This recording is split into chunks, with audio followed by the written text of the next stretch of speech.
It's Energumen opening up a clear advantage in the closing stages. A breath of fresh air over fences is going to stay at the helm of the 2 mile novices. Energumen by. Boyle Sports has it all. Money back meetings every day. UK and Irish racing live streaming. Extra places and money back all losers offers. And a bet 10 get 40 welcome offer. Boyle Sports, this is betting. So, hello and welcome back to the Road to Cheltenham Challenge review show. Mr. Groome, profit for a third year in a row. Let's call out the figures. 21 plus 6 points, 22.37.5. And we managed to scrape over the line between the two of us and get profit for a third year in a row. Good achievement. Yeah, I think in this current, the way anti-posting is these days, it's not the worst. It's not to be negative about it all. When you turn a profit, I think anti-post punting is getting really hard. So I found it difficult anyway. Just getting horses to run. I was -7 before even the drop of a flag on Tuesday. So for us to come out profit together, obviously I struggled a bit, but you got us over the line. So I think you can be pretty happy with that. Yeah, pretty pleased with it. Yeah, absolutely. We'll run through our portfolios again, but we managed to scrape out, and it took Impervious to battle back in the Mayor's Chase to get us into profit for a third year. But as you said, there's been lots spoken about Ante-Post. We've had great fun right throughout the series. Everyone who has got involved, including the winner of the healthiest portfolio as well, Paddy Connolly, did get in touch. So from County Meath, Ronan Groome, believe he loves his hurling. Paddy is going to be sent out that Cheltenham Festival winning hamper. So to structure this show, what we're going to do is we're going to take star ratings once again. We're going to actually look at most of the graded races. I've looked at day 1 and 2. You were actually on track for day 3 and 4. And we're going to grade the performances, the 5-star ratings once again. And what we're going to do then is we're going to take a question from one of the viewers. And then what we will do is put up a lucky 15 that's going to get us off to Barbados, Mr. Groome, after Cheltenham 2024. Download the Boyle Sports app and receive generous offers for new and existing customers. Boyle Sports, this is betting. Mr. Groome, right, let's kick off with the Supreme Novices Hurdle. Now, I'm going to get your thoughts. I've obviously looked and I've graded these performances on day 1 and day 2. They're the ones up on screen. We'll come to yours in a moment, but I want to get your thoughts on each of the performances as well. Marine National, I thought this fella, I couldn't have had him coming into Cheltenham off the back of just, what was it, 2 runs? Obviously, the Royal Bond, you were kind of questioning the form. Obviously, conditions, he wouldn't have even entered my mind on the day, given the fact that the ground was soft. Now, I know he'd proven himself in the Royal Bond on softer ground, but Connection were always pretty, sure that this horse needed quicker conditions. I thought it was a top quality performance. I thought Michael O'Sullivan, what a cool ride on the outside. He was a touch keen, wasn't he, early in the contest, I thought, Marine National. But his jumping is probably one of his biggest assets. Soon settled. I thought Paul Townend had Facile Vega in the plumb position the whole way around. Thought he jumped a little bit better throughout the race, got plenty of cover. There was a decent pace. Obviously, the ground was tacky enough on the first day. Rare edition, high definition. They ensured it was a decent enough test, I thought. And the way Marine National came down the hill, he came down the hill so sweetly. And you just knew he looked the winner a long way out from that point. Having said that, Paul Townend, no excuses, Ronan. What did you think? I mean, you couldn't blame the ride. I thought it was a fantastic ride. No excuses for Facile Vega. I thought Paul was questioning himself that he got to the front too soon. I think if he was good enough, he would have went and won it. Marine National, he actually bunny hopped the last. It's probably his worst jump was at the last. And he's gone away, ears back, battled to the line and got bumped in the straight as well, didn't he? Off the back of the last. I thought he was full value for the win. Barry Connell was speaking Arkles, and he also mentioned this horse could be good enough to be a group horse on the flat. He obviously has bags of talent. What did you make of it? And what would you do up next year? Yeah, I like the performance, of course. How could you not like it? The ride was brilliant to sit and relax. We'll come on to Galop and the Champ and Paul Townend's ride later in the program, but I think Michael O'Sullivan excelled here. Context is everything, and this was his first festival, his first proper festival, like with a with big chances. And the first race, Supreme Novice Hurdle, you know, a race that literally is trended upon, you know, how fast they go because the jockeys are so buzzed up, but the crowd is crazy. And he had the patience to sit and wait on the horse. I thought it was a brilliant ride. Coming for home, like, and it's not just any horse or a jockey in front of you. It's Townend on a favourite in the Supreme, and he let him go off ahead of him and timed his run to perfection. I don't accept like, I think Willie was reading between the lines. Willie seemed to be a bit annoyed about the ride again on Facile Vega. Maybe he went a tiny bit too soon. I don't think it affected the result. I think this is a very good horse. Like, and Barry Connell, what a training performance for him to, like, we're talking about a novice trainer here, essentially, you know, a fellow who's only trained in 3 years. So for him to have the confidence to leave a horse off that long, and everyone asking, well, why aren't you running him? You know, all the trends say this and that, and he'd no problem saying, you know, no, this has always been the plan. We ran during the summer. We wanted to give him time off. Like, it takes a lot of guts to do that, and a lot of know-how to know when to press the buttons at home and get him ready, and he had him absolutely peak condition. So I rate him a fairly good winner to Supreme. Moving on there, I'll let you take over here, but I'm surprised you've gone only 4 for El Fabiolo. Yeah, okay. Well, my theory behind this was this horse obviously had never been to Cheltenham before. I thought he handled the track absolutely beautiful. We were always kind of a little bit suspect of his jumping. Would he put in a mistake at the wrong time? His jumping in the hole was probably decent enough. If you actually look at Dysart Dynamo, no excuses whatsoever. I mean, I'm thinking when Danny Buck's out in front, okay, I actually have a real chance here. As expected, nobody takes him on for the lead. He was able to get the breeders in, I thought, at the right time in the race. I think Dysart fell in a complete hole, and I don't think John Bond's a 2-miler. He's gone and won nicely. Lots of people will be screaming at the telly here, saying, you know, he needs more than a 4-star. Couldn't have done anything more. But I have to dock him on his jumping. I don't think his jumping is good enough to win a champion chase. And for that reason, I'd love to see him stepped up in trip. And long-term campaigned as a Gold Cup horse, even though he has plenty of boot. But maybe next year the Ryanair chase could be an option for him. That's El Fabiolo. So what's your thoughts? Yeah, I thought he was very good. I thought it was another monster performance, actually, from like backing up the Dublin Racing Festival win, where the pace of the race has allowed him to show how good he is. And I take your point about some of the jumps, but I think he's improving in that regard. Compare that to when he won first time out, when he made 2 clangers late on, and you really would have been worried about him. But racing off the pace here, he got away with it fine. I think John Bond is a bit disappointing on the soft ground. I don't think that saw him to delight. Like, his jumping went the other way. You know, we were all worried about what El Fabiola might do. I think John Bond jumped worse than his rival there, and I think Aidan Coleman referred to that after the race. Just jumping out to soft ground didn't suit him. I think you could see like, if the two of them met again, I don't think they ever will, because I think John Bond is definitely going up a triplet next season, it seems. But if the two of them met again on good ground, I wouldn't mind. I'd be open to supporting John Bond on quicker ground.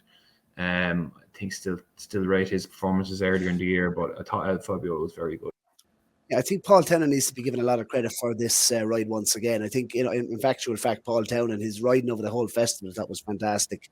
He really did stand up to the plate on the big occasion. But El Fabiola is the most beautiful moving horse, isn't he? I mean, he's not slow. I'm not saying he's slow. I just think he might be seen to better effect going up in trip. And I'd love to see them maybe long-term thinking about a Gold Cup at least, and maybe a stepping stone next year with the Ryanair. Moving on, Constitution Hill. This was absolutely electric. 5-star performance. If you could give him a 6, I would. For me, it was the performance of the week. I like to move it. Could not go quick enough for him. He could only lead him to the 3rd hurdle. Flawless round of jumping, I suppose, apart from that little scare at the last. The big question is, did Stateman really well and truly run his race? Interesting tactics from Paul Townend, decided to drop Stateman in. He made a mistake at the top of the hill. But I think he's run very close to form here, Stateman. Zanny here has run a cracker. The question is now, Mr. Groome, what do you do with him? What do you do with Constitution Hill? Yeah, it's a privileged position to be in. I would think, look, it's easy for us to say, I guess, to go chasing and and go and try and do the Dawn Run in time. Like, it's a huge project to undertake. Like, they could easily go and win 3 or 4 more champion hurdles, but I think if that happened, like if they stay over hurdles next year and then they just decide to stay over hurdles, they'd be criticised, and the situation would kind of turn sour, I think, with the fans, because we know how good this horse is, and if he's going to line up in a champion hurdle every year, 5s on, whatever, for whatever reason in jumps racing, people have just kind of grown tired of that, and possibly, you can see why. I guess his horse is so good, you always want them to run to their full potential, and this horse could be anything over fences. Like, it could be even better. Like, it's insane to think, like, even they're talking about the flat, which is kind of, I'm not sure about that. I think that's a bit of pie in the sky talk myself, but like, I think if you went chasing, people would even be calling them to go champion chase next year straight away, rather than into an Arkle or something like that, which is, it's crazy, really, I guess. But such is his talent, and such is how good he won there. Like, he's basically won on the bridle. He probably wasn't even as good as he was last year, but he can't. They can't go fast enough for him to show. Like, we haven't got to the bottom of him yet, because they can't go fast enough for him. So yeah, look, it's exciting to see what they do. My gut instinct is Nicky will want to keep him over hurdles next year. So we'll see, but hopefully, I'd love to see him go chasing. Really would. I'd say Nicky will want him to stay, but it all depends on Michael Buckley. First instinct was, when there's talks of chasing, is it a little bit of glory hunting? It's a totally different discipline. Very interesting. If they do go chasing, what do you do? Because you don't want to waste time with these horses. He's obviously in his pomp. Do you send him chasing before the end of the season? Give him maybe a spin in a beginner's chase, see how he jumps. Don't waste time going to the likes of Aintree, Punchestown. Before he wraps up this season, before you give him a summer's grass, do you actually send him chasing now? And next season, if you're going to go that route, and next season, maybe campaign him for the first half of the season as a novice and go to Coney Gree route. Just actually literally go for it. If you're going to go for it, go for it. If it works out, great. If it doesn't, yeah, I agree. Thistlecrack did something similar. Like, he was like unbelievable over hurdles, and then they went straight into senior chasing the next year. So that's what we're in. There is like a template for that, and obviously worked out for him winning the King George. Not so much in the Gold Cup, but just given his temperament and the fact that he has obviously come from the point-to-point route, I think if you're going to go, just go, and don't talk about it, and spend a season as a novice chaser, where you're going to be. Look, that's just my view on it. What would I do if he was mine? I wouldn't go chasing. I would actually try win 3 champion hurdles in a row, and maintain his level of form. I think he's an out and hurdler. I'm not sure if it will work out if they do go chasing. I'm not saying that I wouldn't be queuing up to back him for a Gold Cup if I knew that was the route he was exactly going to go. So there we go. 5-star for Constitution Hill. I'm sure there's a couple of tomatoes being shown at the screen. Why is Honeysuckle not a 5-star? Why is she not a 4.5-star? Simple.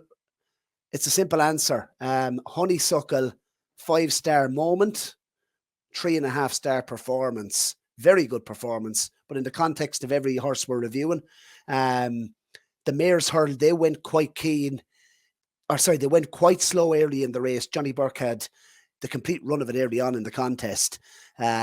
He's gone out. He's obviously controlled the race. Honeysuckle, she's buried in behind.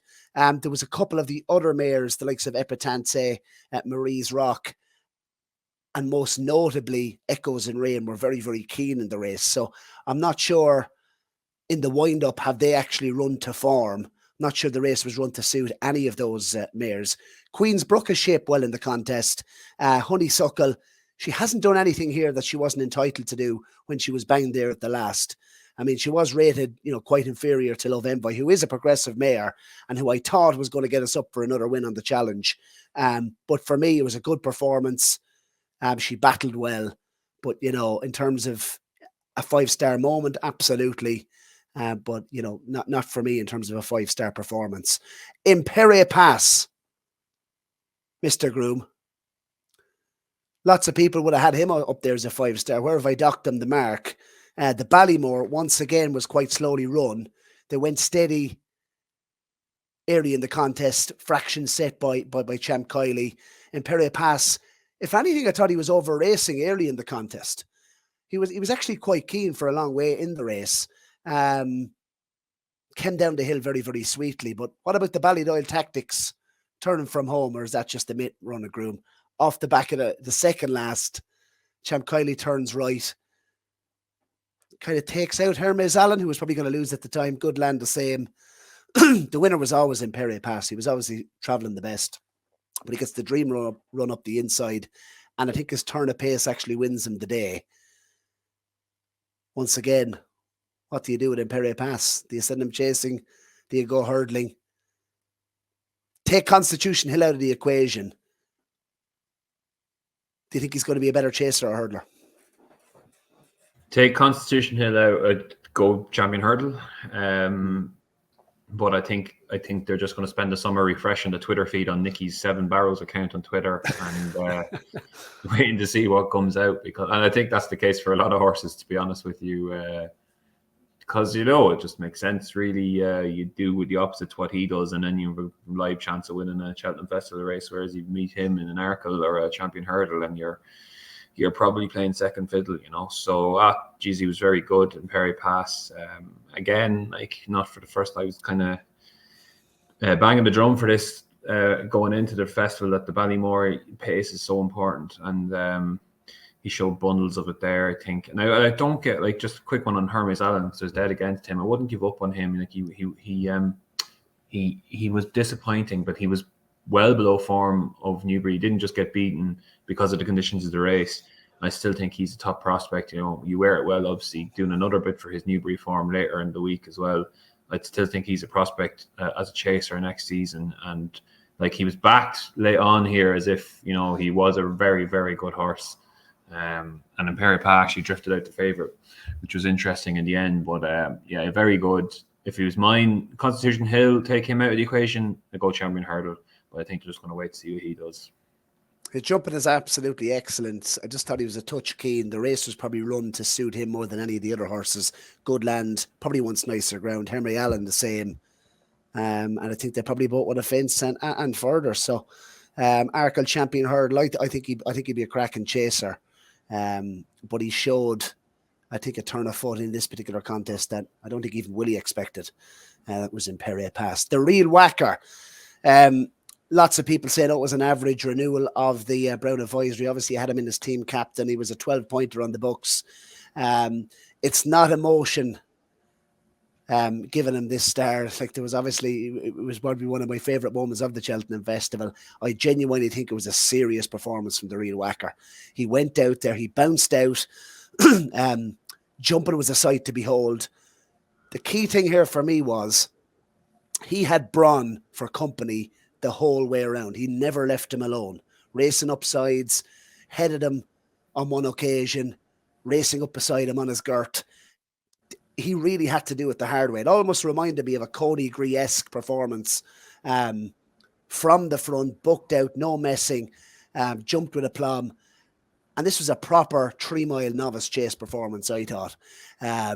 Obviously, he's got tired late on. Didn't make any mistakes. Looking behind, Sir Gerhard held up. He looked afraid of his fences. Jerry Calam was in the dream position, if good enough. He was there, but made a mistake, obviously, at the fence at the bottom of the hill. Gallied him a toe. Jerry Calam, I thought they were outpaced. Turning for home, Braun obviously still on his girt. The whacker jumped and stayed. That's what you need for this race. And I just think he's going to be an even better horse next season. And I think underestimate him at your pearl. I thought it was very, very good. And in the context of how the race was run and where he finished, I thought it was a very close to a 5-star performance. I've given him 4.5 for Ronan. What did you think of the whacker? Yeah, I thought I thought it was a good jumping, travelling performance from the front. You said it's your highlight. It was my low light. I was all over Jerry Calam.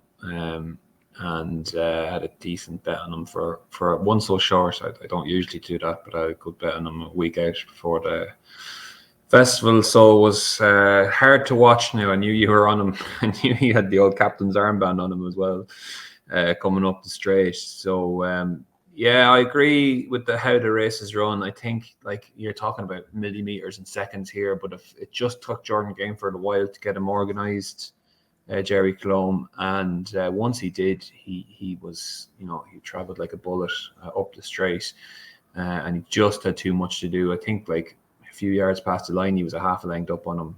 He was, yeah, no, 100%, no, absolutely, I fully agree. Like, and I just think in the context of how the race was run, for the whacker still to be still to be where he was at the finish. Obviously, it worked out for myself, but I thought it was a massive performance for a horse. Don't forget, just having his third run over fences, and lots of doubters, obviously. And I'd say, like that, he's going to be a much better horse next year, and I don't think he should be underestimated in any way, shape, or form. So we've gone with a 4.5 for the real whacker. Energamine, you'll hear the whole story. The race fell apart, this, that, and the other. For me, it was a career best performance from Energamine. I thought he was absolutely excellent. Jumped, travelled, was probably a touch, too keen early in the contest. Again, Eder de Gite bounced out. He couldn't keep up the gallop on that ground. The conditions obviously were in his favour, but he couldn't have done it any easier. He's won a champion chase by 10 lengths without even, getting a flick of the whip from Paul Down.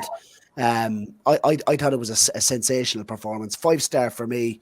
I thought the 3 championship performances, Constitution Hill, Energamine, and Galloping the Champ, were 3 of the best performances I've seen in championship races for a long, long time.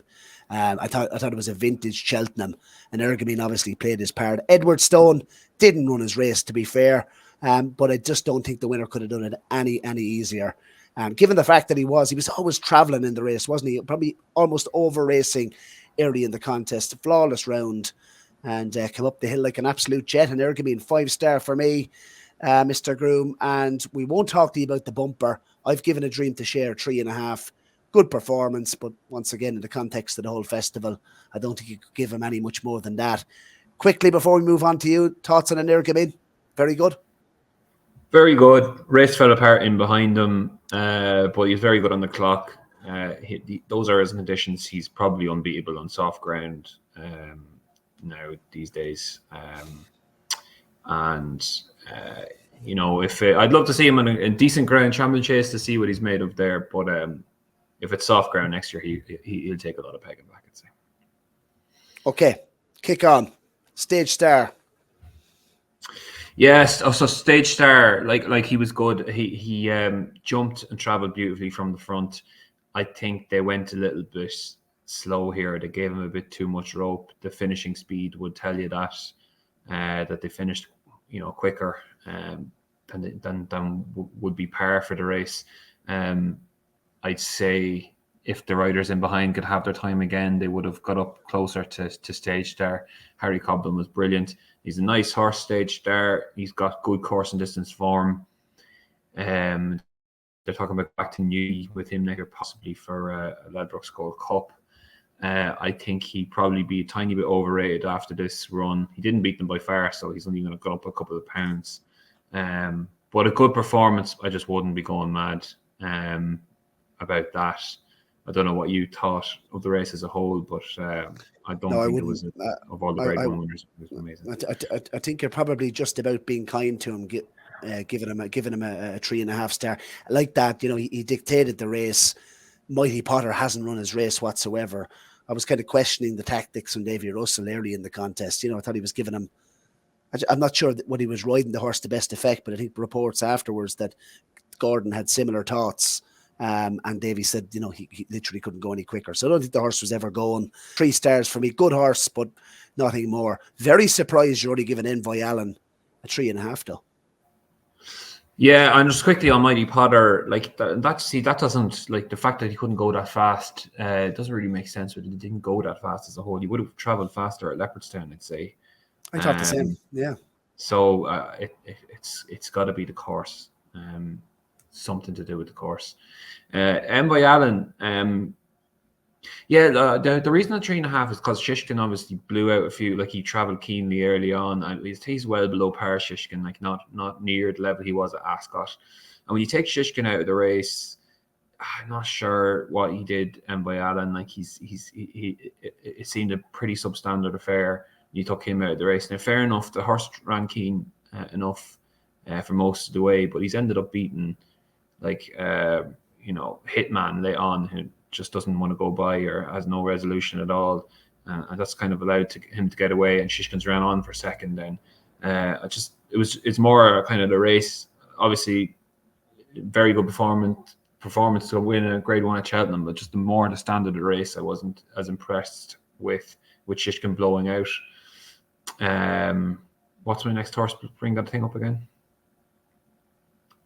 Sire de Burley.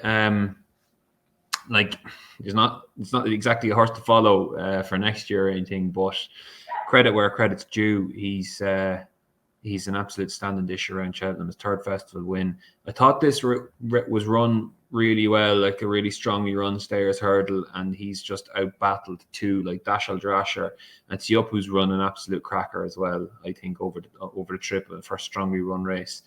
But like, how do you get by this horse? Like, it's a real Sire de Burley thing to do. They couldn't get him qualified for a per temps qualifier, and he goes and wins the stayers hurdle on soft ground. So look, fair play to him.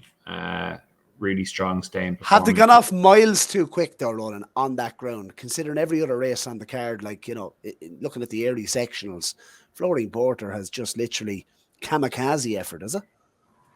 Yeah, well, that's the way the race was run, and it probably lapped into his hands. He's just a dour stayer and likes the track and handled it much better than obviously all of his rivals did, even at the age of 11. Like, first horse since the 80s, I think, to go and win a stairs hurdle at that sort of age. So fair play to him. As I said, it's not exactly, you couldn't exactly support him going back there next year when he's 12, but fair play to the horse.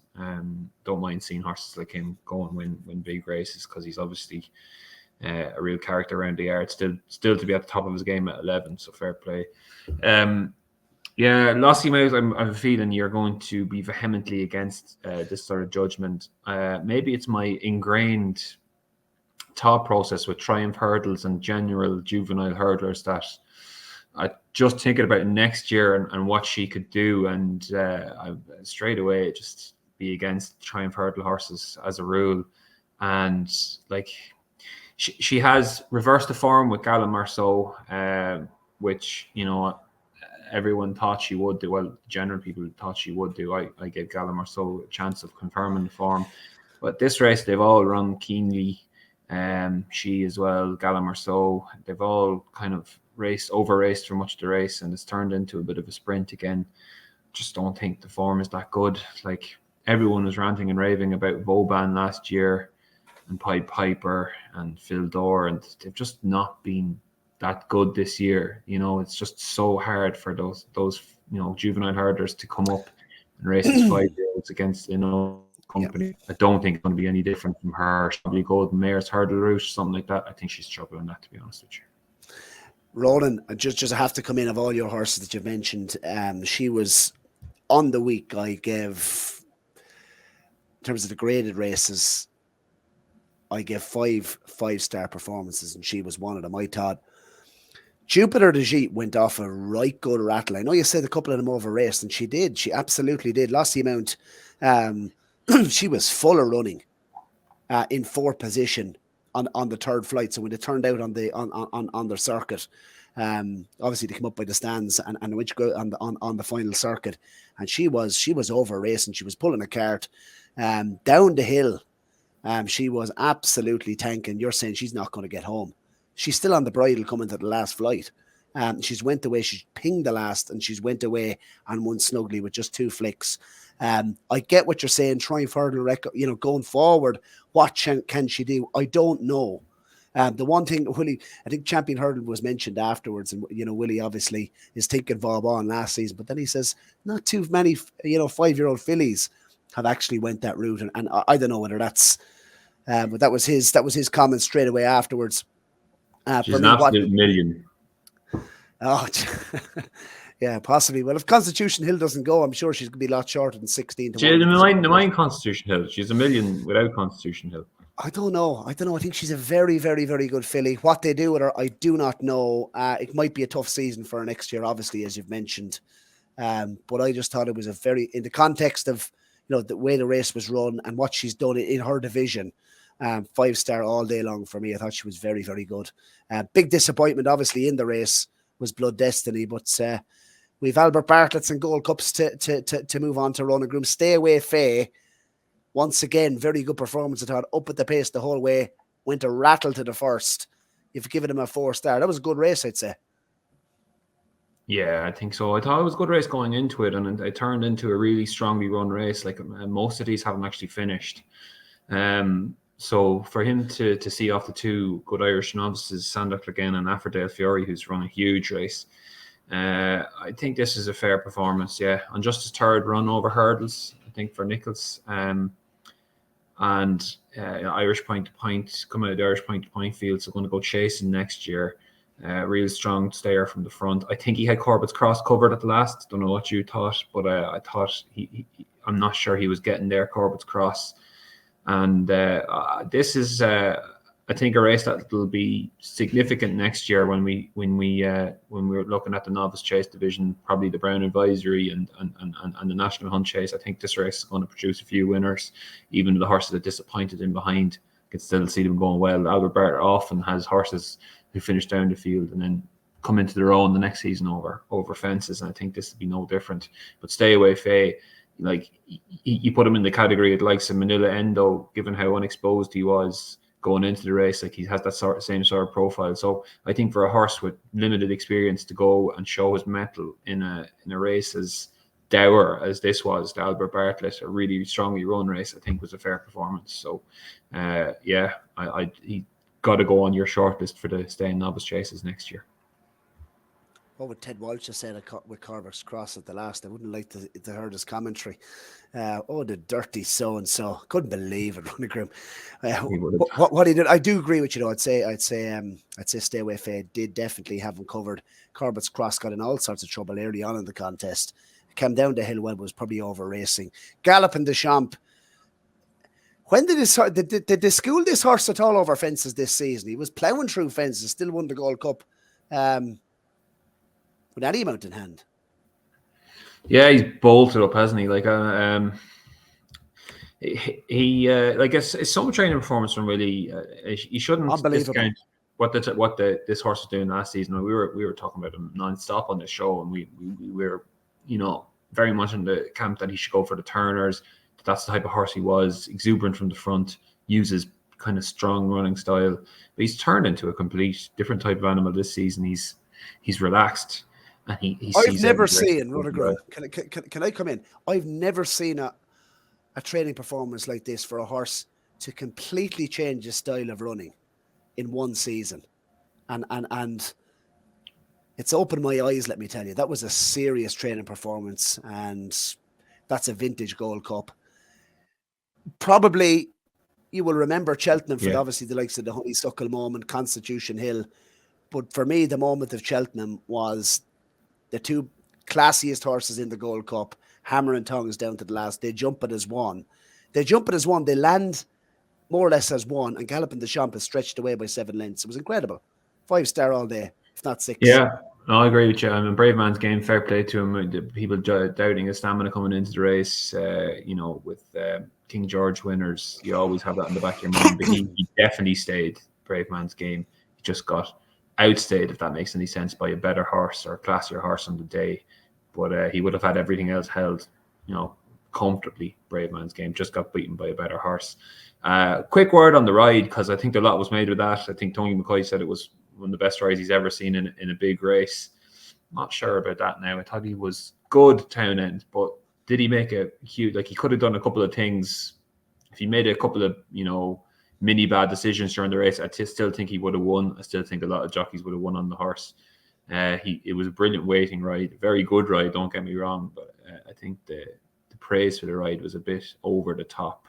I'm not even sure it was the ride of the festival, to be honest. You could easily say Michael O'Sullivan, given the context of that ride, was an excellent ride on Marine National, the Supreme. So fair play to him, really good winner. And if he arrives back in that form, and that's a big if, I guess, with a staying chaser, but if he comes back to that form, arrives back to the festival in that sort of form next year, he'll take some pegging back again. Absolutely. Huge word for Hewitt. Cracking run. Could not believe after the the fence at the bottom of the hill, the third last, and Hewitt literally sits back up, latches back onto the bridle. I'm like, what am I watching here? The other thing as well to mention was Conflated. Met all sorts of traffic problems turning in now. Look, I don't think Sam Ewing will be looking to watch this back a couple of times. Not in for slating jockeys or anything like that. He's had a couple of goes to get through a gap that wasn't there. In my view, if things had panned out a little bit better, shall we say, off the final bend, I wouldn't be surprised if Conflated had finished ahead of Brave Man's Game, who wasn't exactly doing his best work after the final fence. Conflated, I thought, got into all sorts of trouble. Watch it back. Definitely a horse with a view to entry. Although, how hard a race has he had? That's the other side of it. But Conflated has run an absolute cracker in the contest. And Noble Yates as well. I mean, if you're watching him at the top of the hill, you don't think he even finishes. He's obviously ran a very good trial for the National. But Galloping the Engine, I think we can now call him. What a horse he is. And one of the best moments of all time in terms of Cheltenham, in my view. So, Mr. Groome, very quickly, tracker horses from Cheltenham. Download the BoyleSports app and receive generous offers for new and existing customers. BoyleSports, this is betting.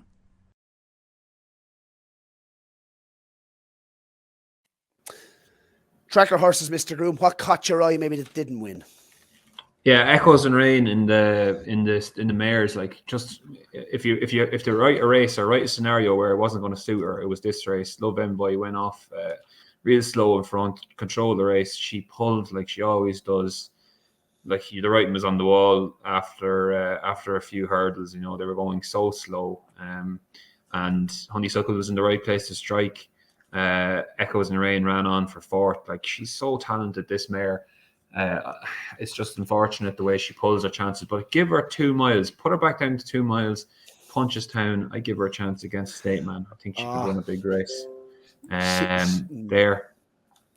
I'll move on quickly because we're a bit tight for time. Scaramanga in the Coral Cup.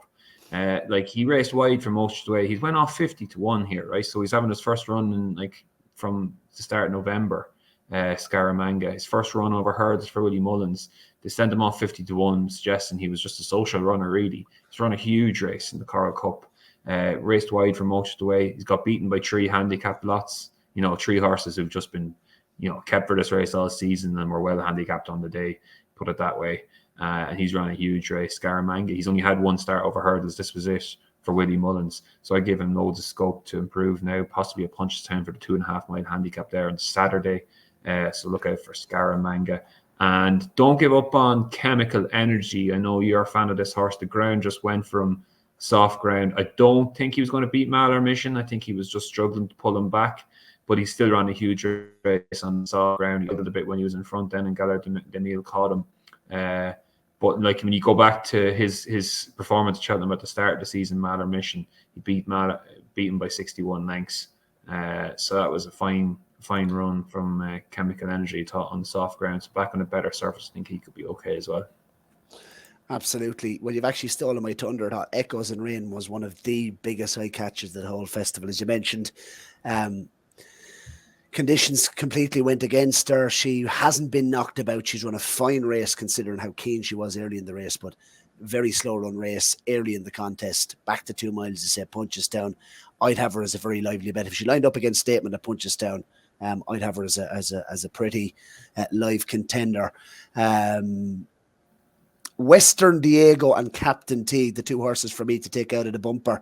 Western Diego, this is an absolute brute of a horse. He was tanking early in the race. He's led him to the furlong pole, or a little before the furlong pole. Very, very keen early in the race. He's been up at the pace. If you look at the likes of the winner and Factifile, they've come from well in behind. He was up there all the way. Himself and Captain Teague have run fine races in the bumper. I'd say they're graded horses over both hurdles and fences. And Western Diego, I'd love to see them go the Energamine route. Maybe give him a spin over hurdles and send him straight chasing. This fella's a brute. Energamine had, 1 run in a maiden hurdle and won it down at Gowran Park. I'd love to see something similar with this horse. He's plenty of pace, and I thought he ran a fine race in the bumper. Magical Zoe, lots of people will have saw that. I'm sure it's not one that Adrian Heskell would want to be watching back too often. She was much the best horse, in my view, in the Mayor's Hurdle. She's come from miles back, met traffic and everything in the straight. That was a cracking performance from her. And the other one to mention in that race is our old friend, the Hackadoo Taber. I thought she shaped very well for a large period. I'd love to see her stepped up to 3 mile, Hackadoo Taber, maybe getting the mare's allowance. She's a fine big mare. She came from the point-to-point scene. Thought she'd ran a fine race in that as well. So that'd be 4 that spring to mind straight away. I mentioned Conflated already, and Zana here I thought ran a cracking race once again, stepping up on trip. If we see the real Zana here, there could be a big pot in him. Before we kind of wrap up, let's have a look very, very quickly at the results. That was obviously the Road to Cheltenham Challenge. All our selections up. They're the winners. 5 winners. We managed to get out the show 1 point in profit for the 3rd year in a row. So delighted to be in profit 3 years in a row. Obviously, looking down to the winners, Lossie Mount, very, very impressive indeed. The real whacker was the captain's armband, so double the points, 12 points. Good time, Johnny. What a training performance from Tony Martin. And your side of the coin, Corach Rambler. How well in is he for the National? Fantastic performance in the Ultima. The old folk comes back to bite, Mr. Groome. Great shout by yourself, and Impervious as well. She's battled so hard after the last. So that was the results. Thanks everyone for getting involved. But before we do wrap up, Mr. Groome, it's time for that lucky 15 for Cheltenham 2024. And we want everybody to put their Ante-Post best bet for Cheltenham 24 in the comments, because we do look forward to reading them. Mr. Groome, 2 selections, please. Yeah, I just mentioned there with the stairs, Tiupu. I don't know what's actually going to run here. Like the stairs hurdle is a bit like the old Europa League.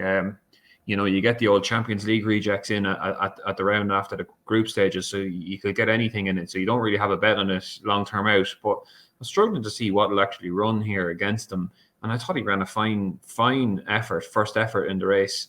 The horse is only young. He'll be 7 next year. In an absolute brute of a race, he showed us he's able to stay and just gave way to his stablemate. He actually inherited second in the end because of interference suffered from Drasher. So he's just got beaten by an absolute standing dish at the festival, Tiupu. So like it's your betting a shade of odds on probably that he's going to be a better horse going back there next year. He's only going to run twice again. They'll probably take the same route to go Hatton's Grace, Galmoy. So like you're betting odds on if he does get back to the festival next year, he's going to be a better horse. And it's not difficult at all to see him, imagine him being, a lot shorter than an 11-1 shot as he is with boylesports at the moment. Like my other section for our look 15, this far out, I think you wanna pick a race that you have a fair enough idea that if the horse is well and everything goes to plan, they're most likely targets. So I'm avoiding the novice chasers with Willie Mullins Bingo and all that, and Constitution Hill. But you wear it well. You mentioned there you thought Magical Zoe was the best horse in that race. I'm not having that at all. I think this mare is really strong from the front, really strong staying performance, and she won with a bit in hand. There might have been a fair few unlucky stories in behind her, but I'm not sure if any of them were getting by this mare. She's gone the Love Envoy route. She's a winner over 2.5 miles. As I said before, she was second to Hermes Allen in the shallow. I still think that was a huge run. She's a real strong stayer at that trip. So I think going up to 2.5 miles for the mares, no Honeysuckle next year. Epitante probably a fading force as well. I'm not sure if she'd be around either. So that's there to be won. And she's a 12-1 shot in general for that race. So they'd be my 2. Went double figures for both, so we can get this Hawaii trip booked. Okay, I found it tricky because in the last couple of seasons, we put up Gallop in the Champ for the Turners on this exact episode. And last year we put up Statler. We definitely found that tough. That was a tough watch. He hasn't went the yard. You put up Love Envoy in last year's show. I think it was 10 or 11-1. She's went off that on the day. But yeah, if Honeysuckle wasn't around, she wins. Look, I found this actually quite tough. I think Energamine has every single chance. And this is not the heart. This is the head telling me this. there's nothing, to my mind, that's going to step up from novice company, go straight into the Champion Chase division and threaten an Energumene. For me, El Fabiolo, we've discussed them already. I think this horse is going to be better stepped up in trip. I think an Energumene is a different class of horse over 2 miles on what is obviously the new course. Given his conditions, yes, absolutely. He got his ground the last 2 seasons. You're questioning if it was a bit of better ground, would we see a similar performance? Look, he's proven himself on decent ground at Punchestown. So, look, I think he's every single chance of winning 3 champion chases in a row. I'm putting him in as the banker and one maybe a bigger price. Lots has been spoken about Ballymore at Punchestown. I'd say he could be one of Willie Mullins' best novices next season. And yeah, I'd say he could be a future Gold Cup horse, this Ballymore. I think he's very, very talented. And I'm going to put him in for the Ballymore, Mr. Groome, at 16-1. Staying away from, like yourself, the novice chases next season. We just do not know what's going to happen in terms of the whole Constitution Hill, Imperial Pan, Marine Nationale. What a novice chase division we could have again next season. Impossible to work out at this stage. So Ballymore for the Ballymore Novices Hurdle, I think is a fair enough price at this point in time. So, Mr. Groome, what a series it's been. 20 episodes, 44 points staked. And we've come out on top for a 3rd season. It's been immensely enjoyable. And let's hope this time, well, not this time. Let's hope this time next year we'll be in profit. But in October time, we'll start the campaign once again. Yes, absolutely. Look, very much enjoyed the series. Well done to you. All your work, fair play to you. You do a great job with it. All the putting the graphics and stuff together that people see. I'm presuming it's not easy. I've never done it myself, but it seems like a bit of a head wreck, I'd say. So fair play to you, Basil. And yeah, for sure, I'm sure we'll be back trying to do it all over again. It won't be any easier, I'd say, the way the old anti-posting is these days, but it's good crack talking about it, and it's good crack giving it a go, and it's always good crack reading the comments underneath, and everyone has a view, and sure, that's what we're all about. We're all just racing fans with an opinion and willing to put a bit of money behind it or try and get a few tips up, and that's what it's all about. So thanks to everyone who made their comments, and a few people came up to me in Cheltenham and said, you know, they really enjoyed the show, and that means a lot as well. There's a few people, different stages, just caught, you know, I was walking back from Pradering one day and on the Thursday, and someone said, oh, watching the show, it's great stuff, great to watch every week. So really appreciate that. And yeah, hopefully we'll all be back in order again next October, you say. Well, there's lots been spoken about Ante-Post. It just goes to show you, Mr. Groome, it can be done. And listen, look back at those portfolios. We've had a couple of near misses as well on both sides. So yeah, immensely enjoyable. And yeah, thanks everyone for getting involved. Make sure to put in your Festival 24 Ante-Post best bet below. We'll be back in October. And we'll be back not next Thursday, but we'll be back for Fairy House, building up to what is going to be a fantastic festival, and the BoyleSports Irish Grand National as well. So maybe a break of a week, but Mr. Groome, we'll be back on the train. It's been a fantastic series, and we'll see you soon. BoyleSports has it all. Money back meetings every day. UK and Irish racing live streaming. Extra places and money back all losers offers. And a bet 10 get 40 welcome offer. BoyleSports, this is betting. Inside the final 150 yards, this is a special year, and it's a hands full of grace. And it's Energumene opening up a clear advantage in the closing stages. A breath of fresh air over fences is going to stay at the helm of the 2 mile novices. Energumene by a romping 10.